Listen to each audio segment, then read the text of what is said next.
Alors, ce sur quoi je voudrais attirer votre attention, c'est que pour faire un cours de philosophie politique aujourd'hui, bien entendu, vous pouvez tomber sur un professeur assez dogmatique, socialiste ou communiste, qui recentre la problématique de la philosophie politique, non pas autour du libéralisme, mais sur des questions largement aux antipodes de la problématique du libéralisme, parce qu'il pense que le libéralisme n'est pas nécessairement le schéma idéal qui puisse garantir l'épanouissement de l'être humain.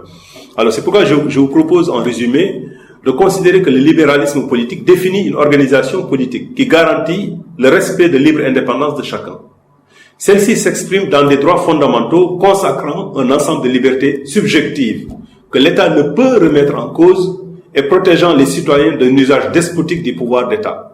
Ce dernier est compris non pas comme le lieu de la manifestation formelle de la volonté générale, donc de l'ensemble de la société, mais comme un simple instrument régulant les rapports entre les individus qui cherchent à se réaliser au sein de leur sphère privée. Donc c'est ça le libéralisme. Pour le libéralisme, l'État n'est pas tout puissant. L'État doit chercher à s'occuper de ce qu'on appelle les domaines régaliens. Ensuite, pour tout le reste, l'État doit laisser à la société civile, à l'individu, à vous et moi, la capacité d'entreprendre, d'avoir la latitude de s'épanouir librement en fonction de ses choix subjectifs, de ses orientations professionnelles, etc.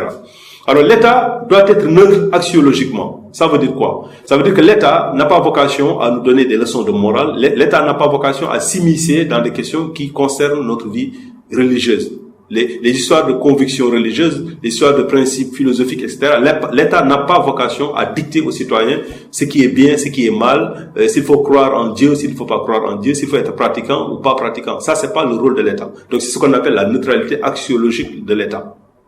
Donc, l'État doit être neutre et ne voir son pouvoir de contrainte que s'il est justifié rationnellement. Ça veut dire que dans la mesure où son intervention n'interfère avec la liberté et l'indépendance des individus que pour les préserver d'une interférence plus grande encore.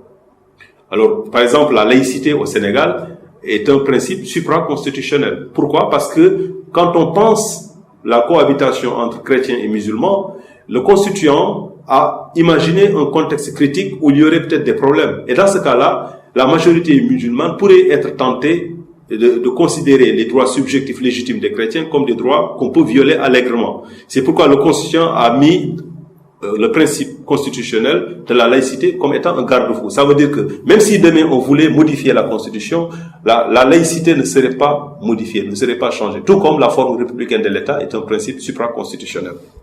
De même que la liberté individuelle n'est pas restreinte au respect de la raison, État et société civile sont soigneusement distingués et s'équilibrent mutuellement. Donc, ce qui distingue ce qu'on appelle un État libéral, c'est un État où vous avez l'État, d'une part, avec le pouvoir politique, l'administration, et d'autre part, vous avez la société civile. Alors que dans le cadre d'un régime non libéral, socialiste, communiste, etc., il n'y a pas de dissociation entre sphère publique, sphère privée, il n'y a pas de société civile, il n'y a pas de distinction entre la société civile et la société politique. Dans l'ex-URSS, tout le monde était automatiquement membre du parti, c'était obligatoire. Le clivage que nous avons vu apparaître autour de la question de la fondation des principes de justice laisse percevoir combien ce modèle libéral type laisse place à de nombreux débats internes. Donc la deuxième partie que j'ai consacrée, le cours sur la justice, la démocratie, la raison d'État, vous permet en quelque sorte de vous poser des questions fortes pour comprendre aujourd'hui les enjeux de la philosophie politique. Alors ces débats se cristallisent notamment autour de l'énonciation effective des droits et des libertés individuelles.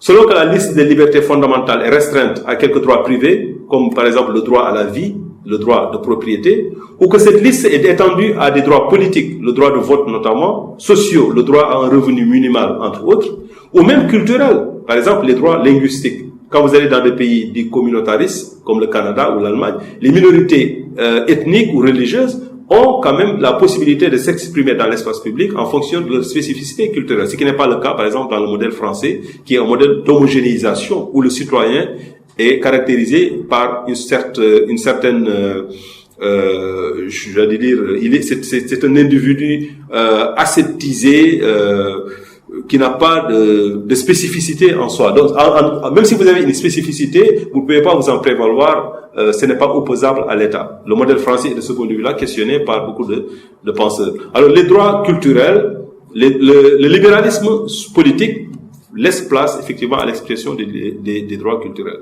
Alors, ce libéralisme est susceptible de justifier des politiques totalement opposées et de situer très différemment le juste équilibre entre la préservation de l'indépendance des individus et le nécessaire pouvoir de l'État.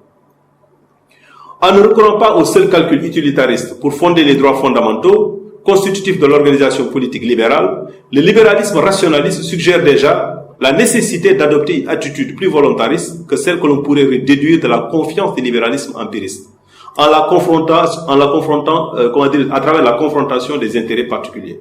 Alors dès lors, je termine par là, les partisans du libéralisme rationaliste ont tendance à considérer que le libéralisme est le lieu de la manifestation formelle de la volonté générale, de l'ensemble de la société. Donc, ce n'est pas seulement un simple instrument régulant des rapports entre individus qui chercherait à se réaliser au sein de la sphère privée.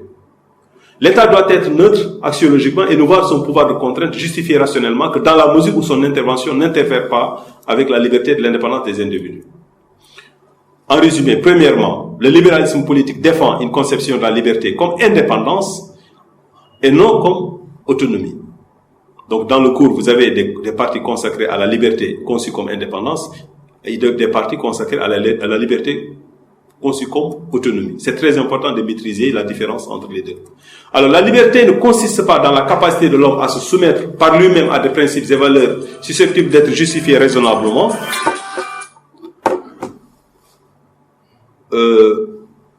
mais dans la possibilité d'agir selon ses préférences personnelles en tant que préservé de toute interférence des autres personnes.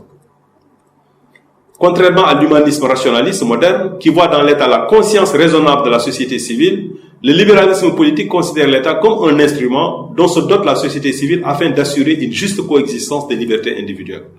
Il est un mal nécessaire afin de permettre aux individus de se consacrer à la gestion de leurs affaires privées en toute sérénité. L'État libéral doit se préoccuper du juste et non du bien. Donc vous allez voir dans le cours une partie consacrée à la thèse de John Rawls, la théorie de la justice. Le choix entre le bien et le juste. Est-ce que l'État doit définir le bien ou est-ce que l'État doit se contenter tout simplement de définir ce qui est juste? Aux États-Unis, vous avez ce qu'on appelle l'affirmative action, la discrimination positive, qui donne la possibilité, effectivement, de discriminer entre des citoyens sur la base, par exemple, de leur appartenance sociale ou de leur niveau de vie. Par exemple, quand c'est un jeune Américain noir dont les parents n'ont pas forcément les moyens, il est possible de privilégier cet étudiant noir-là au détriment d'un étudiant blanc qui a à peu près le même niveau intellectuel, les mêmes notes, sur la base de cette affirmative action. Ça, c'est tout à fait envisageable dans ce cadre-là. Alors, la légitimité des principes de justice repose généralement sur un modèle contractualiste permettant de fonder les principes de justice libéraux sur la raison. Voilà, en gros, quelques pistes, quelques éléments d'analyse qui sont contenus dans le cours et que vous avez la latitude d'explorer de façon beaucoup plus calme.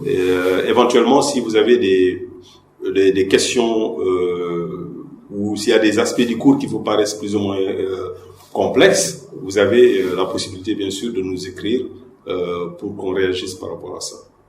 Merci et bonne année à tous.